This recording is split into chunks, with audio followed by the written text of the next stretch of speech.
and after you survived an assassination, you literally were shot in your head, and had the presence of mind to respond, fight, fight, fight. I mean, that's a political talent. It's undeniable. And also, I never believed that it was about fascism. And for me, that made it difficult for Kamala Harris said that he was a fascist. Yeah, well, it's like that's her prerogative. I mean, but it's not a word that I would use, because you put a lot of Democrats, especially in my state, that I know and I happen to love people that are going to vote for Trump, and they are not fascist.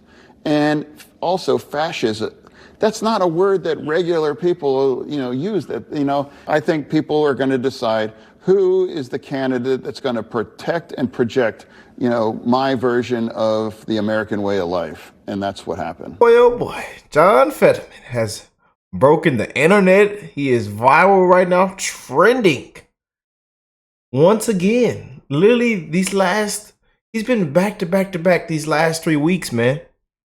First, he's opened to Trump's cabinet picks, and dropped a bombshell on the media and Democrats and Kamala, and how the media is going about things, the fake news. Then the week after that, he came out live on air on The Spew, The Spew, and said that Trump's trials cases were politically motivated, that they were shams. Man. Whew. And now he comes out again and breaks the internet with another big heavy hitter. So I couldn't wait to get into this, you guys. I see a lot of comments talking about his stroke and his recovery, and how people are saying that after his stroke and he recovered and now he can think straight. It's a lot of crazy comments out there, man, about this man. But you don't have to agree with his politics, but this is a step forward, man. This is what we need, actually. And he's been very, very fair. I'll admit, he's been very, very fair. Now, some of y'all might, I know how a lot of y'all feel about this. I know, man, but he has been very, very fair, man. And he's been sounding more like a Republican lately. And he even showed one of the first Democrats to show love to Trump on Truth Social. So, man. But y'all have to hear this, man. So let's go and get into this. Make sure you hit that like button. Subscribe to the channel if you're new here. God bless them beautiful patriots around the world. Merry Christmas to everybody. And y'all got to spread that love, that Christmas spirit, man. And we're going to end the year off on a good note. And January 20th can't get here any faster. Yes, indeed, man. Let's check this out, though, y'all. I'll never forget. It was June in 2016, and I was a surrogate for Clinton, and Trump announced, "Hey, I'm showing up in a town called Menneson, which is a small steel town in the valley down from ours." And I'm like, why is he showing up in? I mean, that's not. So either he's crazy or they've plugged into something. They figured out that they have to connect. And to make that kind of an argument, to go to these kind of places, and it did. It resonated. That was Pennsylvania Senator John Fetterman on the Joe Rogan podcast shortly before the 2024 election, discussing why he thought Donald Trump was able to win his state in 2016. In 2 years in the Senate, Fetterman has shown an independent streak. And more recently, he's been willing to meet in person with Trump's top cabinet picks, including embattled. Everybody, look though, he all uptight. Yeah, after ABC paid out the millions of dollars a couple days ago, everybody gonna be uptight. Yeah, everybody got uptight in they seat, they crunching their booty cheeks together. Yeah, ABC, unbelievable. What a disgrace. When y'all got to get rid of that those ladies, the spew, the view, the spew. Yeah, they get rid of this whole network. Yeah, they should lose their license. Yeah, just wipe it. Yeah. Anyways, let's get into it, y'all. I had to point that out, man, because he look all uptight. He crunching his booty cheeks together,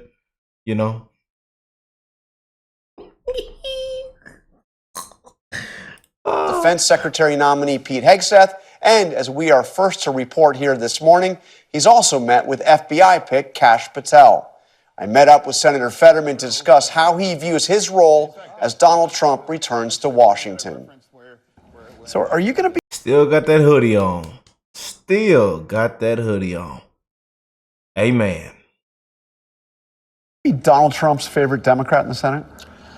I don't know what that really means, because you never know. But what I am is I'm just a regular Democrat. I'm not leaving my party, but I'm not sure why some of the things that I've chosen to do, like meeting with nominees and having views that might be more aligned with some of the Republican side, I think that's part of politics, and that's pretty much consistent with just doing the job and representing the kind of state that we have in Pennsylvania.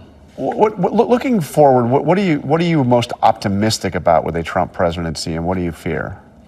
Well, it's like I've been warning people, like, you got to chill out, like the constant, freak out. It's not helpful. So, pack a lunch, pace yourself, because he hasn't even taken office yet. Do you think he has the potential to be a successful and a good president? I hope, because I'm not rooting against him. If you're rooting against the president, you are rooting against the nation. And wow, that is powerful right there, you guys. That is powerful. You're rooting against the president. You are rooting against America. What he said. That statement right there was big, and I think a lot of it went over a lot of people's heads. That right there is probably going to be the biggest lines, y'all. If you take anything from this, take that line with you.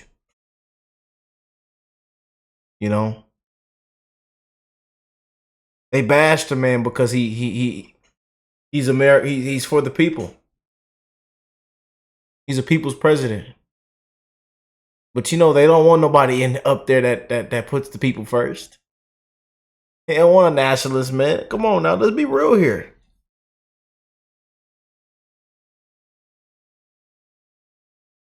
They don't want that America first agenda, man. They don't want it, man.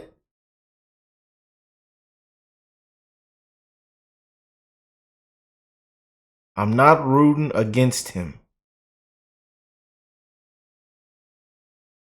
Man, that is a powerful statement, man. If you're rooting against them, you're rooting against America. You are rooting against the nation. I gotta applaud John Fetterman, man. Still got that hoodie on, man. Them Patriots say he had that stroke and he's speaking sense now. He's awakened. That's what they say. That's what they say, man. I don't know why they be saying that. And I'm not ever going to be where I want. Let's go back a little bit. Lunch. Pace yourself, because he hasn't even taken office yet. Do you think he has the potential to be a successful and a good president? I hope, because I'm not rooting against him. If you're rooting against the president, you are rooting against the nation.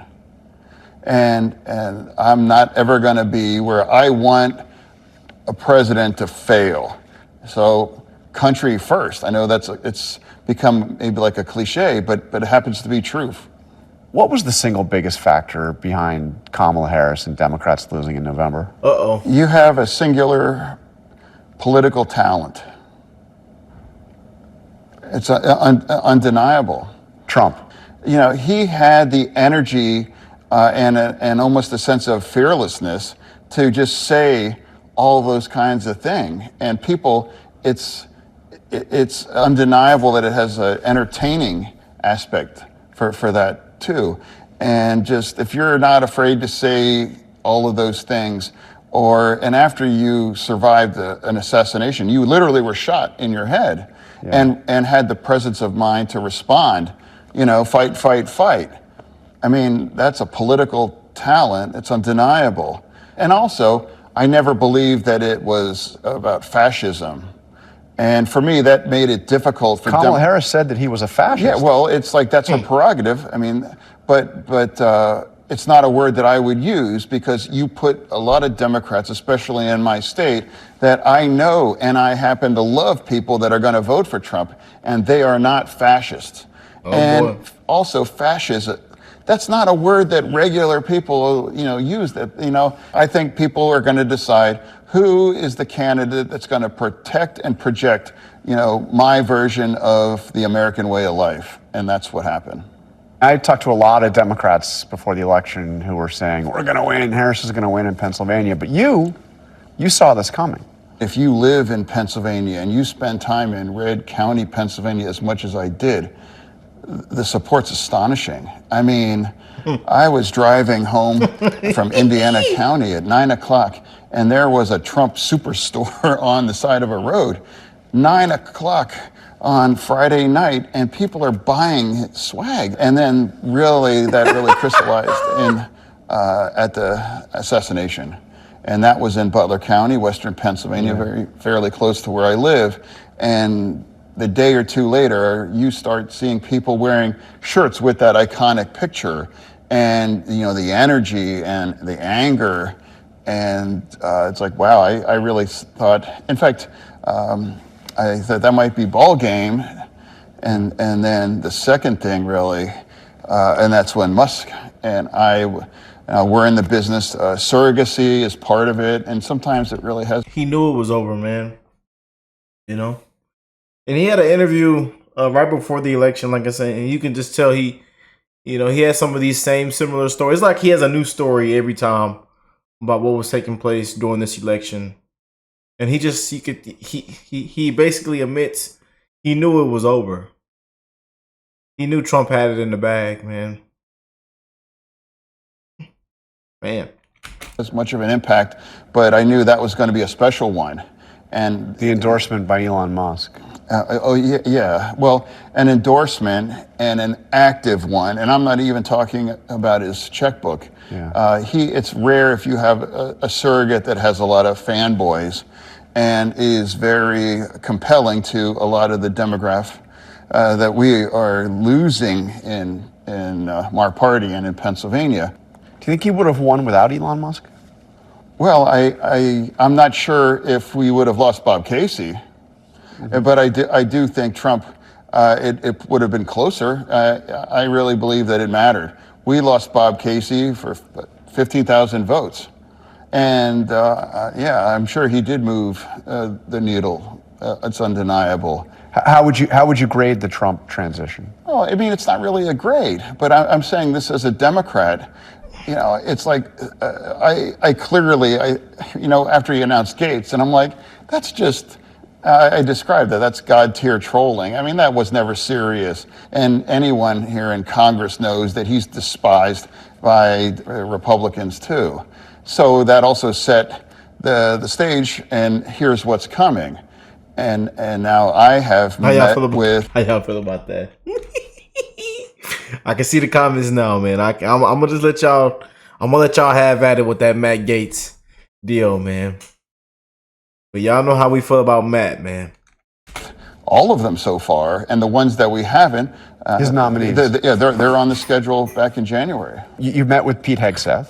Patriot. I did, yeah. You think he's qualified to be defense secretary? Very qualified. Well, I think we're going to learn more. And that hearing, and there's going to be an FBI background. Very qualified. But my commitment, and I think I'm doing the job, is I'm going to sit down and have a conversation. And the president picked these people. Not going to be my first choice, second choice, third choice, but that's democracy. And to me, it would be distressing if he is confirmed. If the Democrats are going to turn our back collectively to the leader of the defense, that's astonishing and that's dangerous. So you see yourself inclined to be open to supporting these controversial nominees. You might not support them all, but you see yourself... Potentially. Yeah. But there is going to be some that I will vote yes, and there's some maybe that I'll vote no. But nobody can accuse me of just saying I had a closed mind, or I just said no because Trump picked this person, or whatever. I saw you, at least Stefanik, you have said you're going to vote for her. I saw you with her thumbs up. Yeah, well, and Rubio, for me, it's like, Rubio, for me, it's like he's in the other party, obviously, but there's a lot of, the Venn is closer. There's a lot of overlap, and now if I was, as a Democrat, looking to assemble a bipartisan cabinet, he'd be a solid choice, from a Democrat. You met with Kash Patel, I believe, right? Yesterday, well, yes. He's talked about going after Trump's enemies. Yeah, and we've had conversations, but we had, all of these interviews were all off the record, and those things. So I'm not going to go into detail, but he absolutely that's never going to happen. Like he was very. He's not going to use the FBI to go after Trump's enemies. Like, I know that's not it. Or did you believe him? Taken. I mean, he's written a lot. Like that's what he claims. Yeah. And I found out, his family's origin story and immigration, and we talked about that. And my family immigration and things. And so I learned things about him. I never knew that he was a public defender. So did you come across liking Kash Patel more than you thought you would? Thinking you could support him? It's. I mean, how much you can absorb in 30 minutes. Yeah. But I have learned things, and I have heard things, and I have no regrets for having these. I never left any of those interviews saying, "Wow, that was a waste of time," or "I regret that." Have you talked to Trump since the election? I have not. I have not. No. So I assume he's going to call you at some point. What is your message to him after he sees this? What would I say to him? I'd be like, well, congratulations, and have an honest conversations of things I would like we could work together, and some things we're going to disagree. I'd like to avoid the cheap heat and some of the other stuff, but it's going to be a kooky ride, I'm sure. And I try to be a committed, steady voice for Pennsylvania, and to remember that we have to find as many wins in the middle of an incredibly divisive times.